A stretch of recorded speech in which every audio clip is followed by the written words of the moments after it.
Assalamu Alaikum Warahmatullah, and welcome back to yet another video.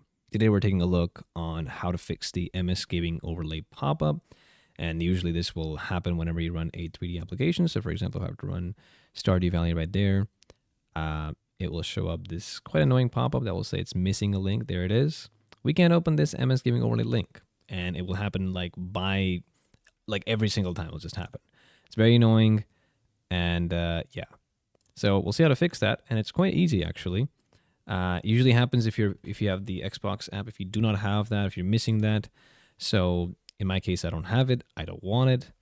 But what you can do is you can just search for Registry Editor in the search, in the Windows search.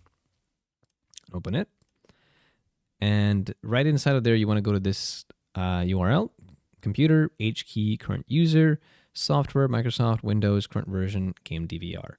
And I will leave this in the description below if you want to copy paste it.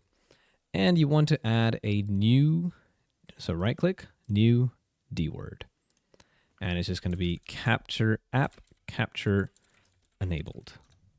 That's it. And make sure it's set to 0. It should be set to 0 by default, but yeah, that's about it. And if you try running Stardew Valley now, while the gaming application or case now, it should be quite well. I mean, bam. We are not getting any such MS Gaming Overlay pop-ups anymore. That's it. We're done. Hope you guys enjoyed this video. This was a really short one. And if there's anything else you'd like to see, please let me know in the comments below. Thanks for watching, and I'll see you in the next one. Assalamu Alaikum Warahmatullahi Wabarakatuh.